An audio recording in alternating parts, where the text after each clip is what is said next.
வரப்போகிற பாடலோட முதல் வரி என்னன்னு கண்டுபிடிச்சி எனக்கு கமெண்ட் பண்ணுங்கள் பார்ப்போம். இந்த வீடியோ பிடிச்சதுன்னா லைக் பண்ணுங்கள், ஷேர் பண்ணுங்கள், சப்ஸ்கிரைப் பண்ணுங்கள். தேங்க்யூ.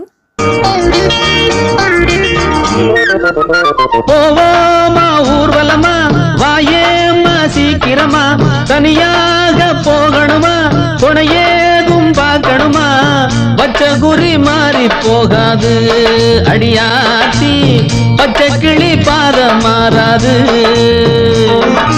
ஏ ராசி புது ராசி, நான் தானே சுகவாசி,